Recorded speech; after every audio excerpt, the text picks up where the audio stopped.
Friends, എൻ്റെ പ്രിയപ്പെട്ട എല്ലാ കൂട്ടുകാർക്കും ഇന്നത്തെ വീഡിയോയിലേക്ക് സ്വാഗതം. ഇന്നത്തെ വീഡിയോ നിങ്ങൾ അധികം ആരും ഇതുവരെ കഴിച്ചിട്ടില്ലാത്ത ഒരു അടിപൊളി കറിയായിട്ടാണ്.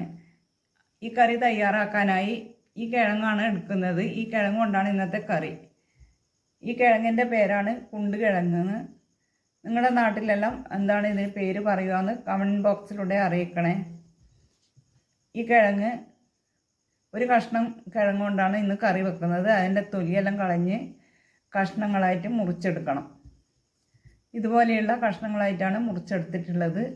തൊലി കളഞ്ഞ് കഷ്ണങ്ങളായി മുറിച്ച് കഴുകി എടുത്തിട്ടുണ്ട്. അതിന് കുക്കറിലേക്ക് ഇട്ട് കൊടുത്ത് ഈ ഒരു പാകത്തിലാണ് മുറിച്ചെടുത്തിട്ടുള്ളത്. കുറച്ച് വലിയ കഷ്ണങ്ങളായിട്ടാണ് മുറിച്ചെടുത്തിട്ടുള്ളത്. ഇത് പെട്ടെന്ന് വെന്ത് കിട്ടും. അതുകൊണ്ട് കുറച്ച് വലിയ കഷ്ണങ്ങളായിട്ട് തന്നെ മുറിച്ചെടുക്കാം. ഇതിന് കുക്കറിലേക്ക് ഇട്ട് കൊടുത്ത്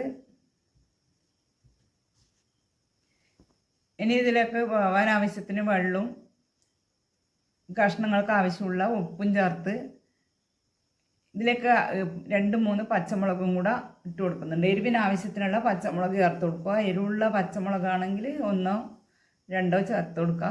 എരിവ് കുറവുള്ളതാണെങ്കിൽ ഒരു 3 ചേർത്ത് കൊടുക്കുക. ഇനി ഇത് അടച്ച് വെച്ച് 2 വിസിൽ വന്നാൽ തന്നെ വെന്ത് കിട്ടും. 2-3 വിസിൽ വരുമ്പോൾ ഓഫ് ചെയ്താൽ പാകത്തിന് വെന്ത് കിട്ടും. ഇനി ഒരു പാത്രം അടുപ്പത്ത് വെച്ച് കുറച്ച് എണ്ണ ഒഴിച്ചു കൊടുത്തു. എണ്ണ നല്ലപോലെ ചൂടാകുന്ന സമയത്ത് ഇതിലേക്ക് കടുകും 1/2 ടീസ്പൂൺ കടുകും 1 ടീസ്പൂൺ ഉഴുന്നും പരിപ്പും ഇട്ട് കൊടുത്ത് കുറച്ച് കറിവേപ്പില ഇട്ട് കൊടുക്കണം. ഇത് കടുക് പൊട്ടുന്ന സമയത്ത് ഇതിലേക്ക് സവാള ചെറിയ കഷ്ണങ്ങളായി മുറിച്ചതും കുറച്ച് കറിവേപ്പിലയും ഇട്ട് ഇതിനെ ഒന്ന് മൂത്ത് വരണം.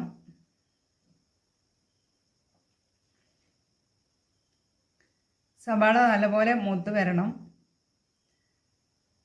പണ്ട് കാലങ്ങളിലെല്ലാം സ്ഥിരമായിട്ട് ഉണ്ടാക്കുന്ന ഒരു കറിയാണിത്.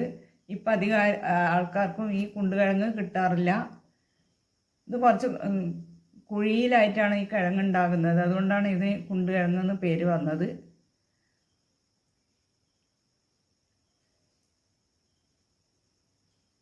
സവാള മൂത്ത് വരുന്നുണ്ട്. നിങ്ങളിതുപോലെ കറി ഉണ്ടാക്കി നോക്കിയിട്ടില്ലെങ്കിൽ ഉണ്ടാക്കി നോക്കണേ. കുണ്ടുകിഴങ്ങ് കടയിലൊക്കെ വാങ്ങാനും കിട്ടുന്നുണ്ട് ഇപ്പം.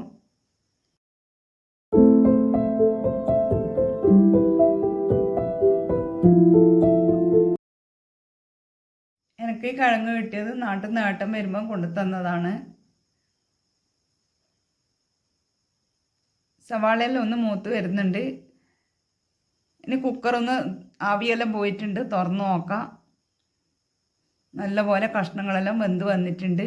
ഇനി ഇതൊന്ന് ഇളക്കി കൊടുത്ത് ഇതിലേക്ക് 2-3 വെളുത്തുള്ളി ചതച്ചതും 2 പച്ചമുളകും തേങ്ങയും കറിവേപ്പിലയും കൂടെ ചതച്ചത് ഇതിലേക്ക് ചേർത്ത് കൊടുക്കണം. വെളുത്തുള്ളി, പച്ചമുളക്, കറിവേപ്പില, തേങ്ങ കൂടെ ഒന്ന് ചതച്ച് ഇതിലേക്ക് ഇട്ട് കൊടുത്ത് ഇളക്കി കൊടുക്കണം.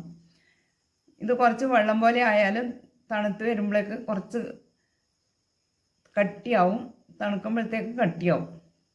അതുകൊണ്ട് ഈ പാകത്തിൽ തന്നെ കറി തിളച്ച ഉടനെ ഇത് വാങ്ങി വെക്കാം. ഇനി ഇതിലേക്ക് വറുത്ത് വെച്ച വറവ് മൂത്ത് വന്നിട്ടുണ്ട്. ഉള്ളിയെല്ലാം നല്ലപോലെ മൂത്ത് വന്നിട്ടുണ്ട്. ഇതിലേക്ക് 2 വറ്റൽമുളകും 1/4 ടീസ്പൂൺ കുരുമുളക് പൊടിയും കൂടെ ചേർത്ത് ഒന്ന് മൂത്ത് വരുമ്പം കറിയിലേക്ക് ഒഴിച്ചു കൊടുക്കാം.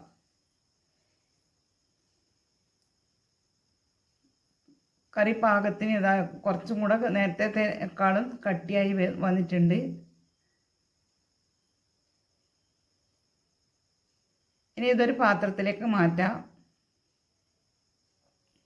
ഇത് തണുക്കുമ്പോഴേക്ക് നല്ലപോലെ കട്ടിയാവും. എല്ലാത്തിൻ്റെ കൂടെയും കഴിക്കാൻ പറ്റിയ നല്ലൊരു കറിയാണിത്. ചോറിൻ്റെ കൂടെയും അപ്പത്തിൻ്റെ കൂടെയും ഒക്കെ കഴിക്കാം. ഇതുപോലെ നിങ്ങൾ തയ്യാറാക്കി നോക്കിയിട്ടില്ലെങ്കിൽ തയ്യാറാക്കി നോക്കണേ. നിങ്ങളുടെ അഭിപ്രായങ്ങൾ കമൻറ്റ് ബോക്സിലൂടെ അറിയിക്കണേ. വീഡിയോ ഇഷ്ടമായാൽ ഒന്ന് ലൈക്ക് ചെയ്യണേ. ഇതുവരെ സബ്സ്ക്രൈബ് ചെയ്യാത്തവരാണെങ്കിൽ ഒന്ന് സബ്സ്ക്രൈബ് ചെയ്ത് സപ്പോർട്ട് ചെയ്യണേ. നല്ല രുചിയുള്ള നമ്മുടെ കുണ്ടുകിഴങ്ങ് കറി റെഡിയായി. നാടൻ കറിയാണ്.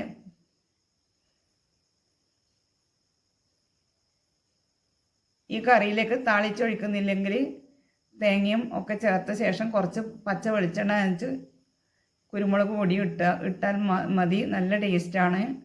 Thank you for watching.